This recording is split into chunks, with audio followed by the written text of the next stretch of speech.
What's up, guys? Today we're going to be talking about my top 5 favorite mid-range phones that I have tested, and I want to talk about all the pros and benefits with these phones. So if you don't want an old flagship, you don't want to necessarily buy in the used refurbished marketplace, this should be a pretty good video for you. So the first phone is going to be the S24 FE. This is a fantastic phone. It comes in around $500, brand new, $300 if you buy used refurbished. The design looks great. It looks like a S24 Plus, basically. It is a little bit sharp on the edges there or on the sides, but overall I like the design. Very simple, nice flagship materials on here as well. It's IP68 dust and water resistant. You have a great display on here. It's a 6.7-inch dynamic AMOLED display. It is 120 hertz. It does have HDR10 plus, and it's 1900 nits peak brightness. It's 1080p 385 for the PPI. What you will notice with the S24 FE is that the bezels are definitely a little bit chunky, so it might be a little bit of an eyesore compared to some of these other phones on the list. But I think overall the design is pretty solid on the S24 FE. The display is nice vibrant colors, so I don't really have an issue with the panel. The cool thing about these kind of upper mid-range phones is that you do get these 7 years of macOS updates, and I think Samsung is doing that for a lot of their phones now, even the cheaper ones. So that's really good. You get very long software support. It has the Exynos 2400E.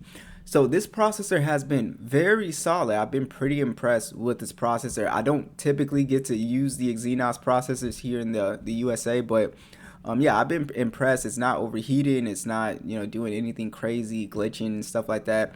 It's relatively smooth. We're still waiting for the One UI 7 update. It's 128 gigs of internal storage, 8 gigs of RAM, and I think it's perfectly fine. I can play PUBG on 90 frames, which is decent. If you want to play 120 frames, like I said, I would recommend going with the S23 Plus, S24 as well. Those phones are kind of in the same price bracket now if you get them used. But yeah, so overall it's a solid performer here. The speakers are okay. They're definitely not super strong, but they're just like kind of decent. And then also we have the fingerprint scanner. So it is an optical one. It's not as fast as the ultrasonic one, of course, but it does get the job done. And you can use face unlock. Now the cameras on the S24 FE, after using this phone and comparing it to a lot of other phones, the cameras are decent. They're definitely not the best cameras on this list. It's a 50 megapixel standard and 8 megapixel telephoto. It does have 3 times optical zoom and a 12 megapixel ultra wide. It can shoot in 8K 30 with a 10 megapixel selfie that shoots in 4K 60. I like the shots on here personally, especially from the main camera. I think the ultra wide is pretty consistent. The telephoto lens is pretty decent as well. And overall, you can get some pretty good shots out of the S24 FE. I don't think the cameras are bad at all. Good detail, pretty good color on here. The video is okay. So I don't have an issue, but like I said, it's not the best camera. So if you're looking for the best camera, I will let you know which one that is. But overall, it's a solid camera. And then the battery life has been actually pretty good with the S24 FE here. It's a 4700 milliamp hour battery, 25 watt charging, 15 watt wireless, and reverse wireless charging is on board.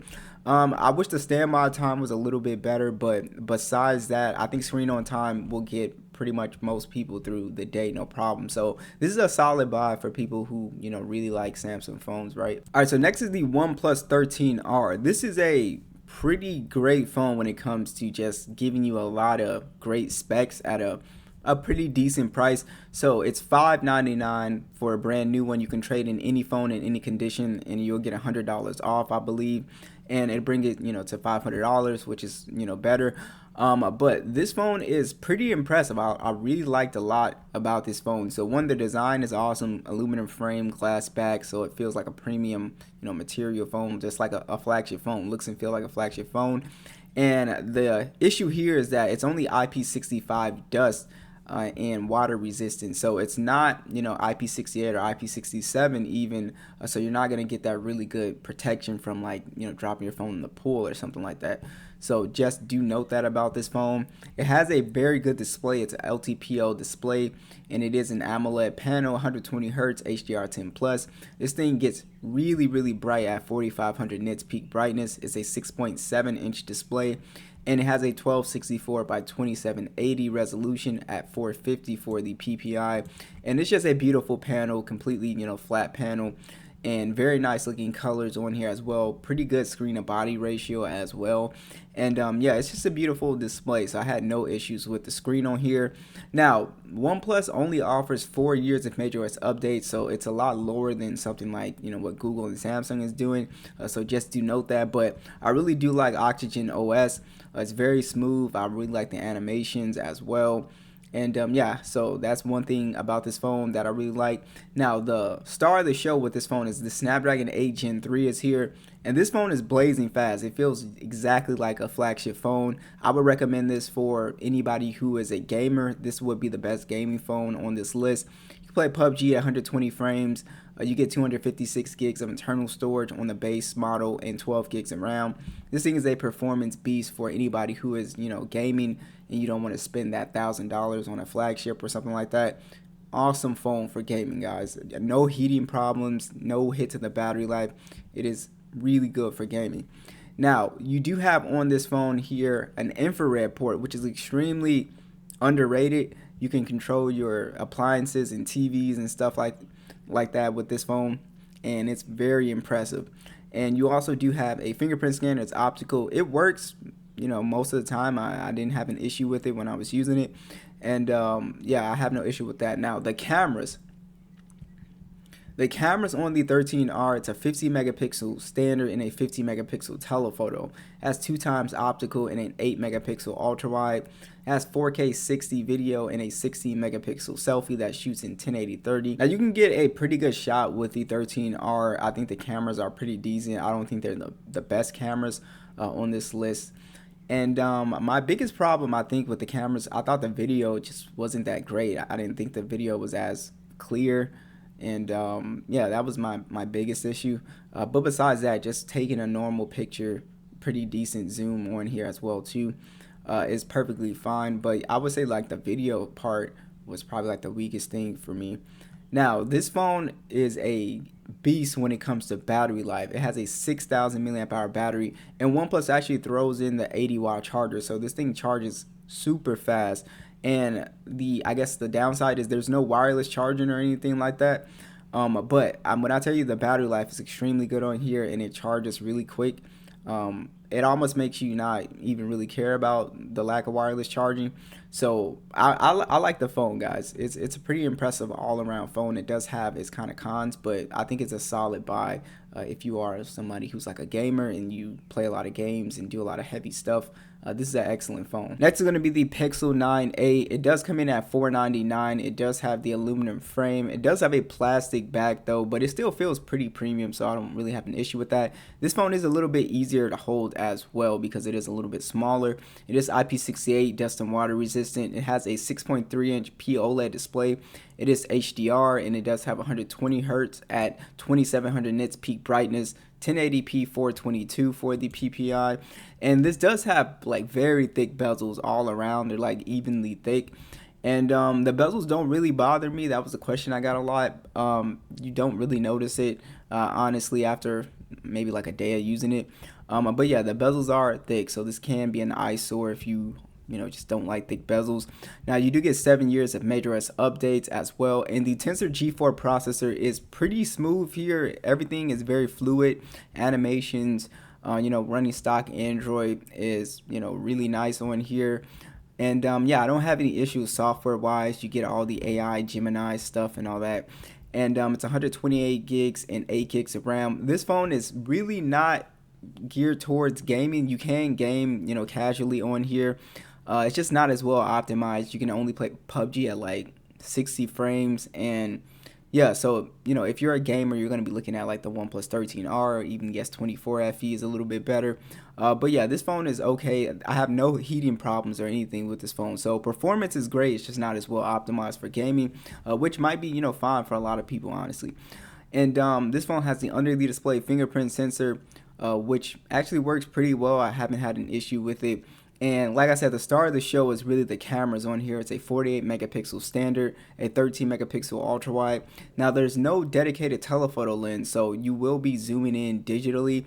And I find that 2 times, 3 times still looks pretty good on this phone, even though you don't have a telephoto lens. It shoots in 4K 60, and then you have a 13 megapixel selfie that shoots in 4K 30.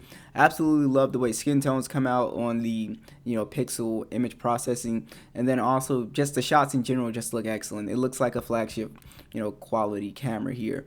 It also has great colors, great dynamic range, ultra wide, really consistent with the main lens. I think the video is also really good on here as well. I really like the cameras on here. I think it's the best camera on this list for me personally. And the battery life is really good this year. It's a 5,100 milliamp hour battery. It has a bigger battery than the Pixel 9 Pro XL. It's got 23 watt charging and a 7.5 watt wireless charging. Battery life has been excellent. Zero complaints with screen on time. Standby time is excellent. So I really like the Pixel 9a, especially for people who are camera focused. Next is going to be the iPhone 16e. This phone got a lot of complaints when it first came out. It's kind of a controversial phone because Apple upped the price at $600, and we didn't get what we thought we would get at $600. Like I said, me personally, I was more so telling people to weigh their options. You can get an iPhone 15 Pro, a 13 Pro Max for cheaper, 14 Pro, stuff like that. But this phone, it's an interesting phone. A lot of people, they didn't like it, and a lot of people actually did like it. So I thought that was probably the most interesting thing. So that's why I try not to tell people what to buy. I just want you to weigh your options pretty much. So this phone's design is essentially kind of like an iPhone 12 body style with one camera. So it kind of looks like an iPhone 10R and 12 put together, kind of. It's IP68, dust and water resistant as well. And like I said, it's much easier to hold because it's a smaller phone. It is a Super Retina XDR OLED panel. It's HDR10 and it's 1200 nits brightness. It's 6.1 inches and it has a 1170 by 2532 panel, and it's 457 for the PPI.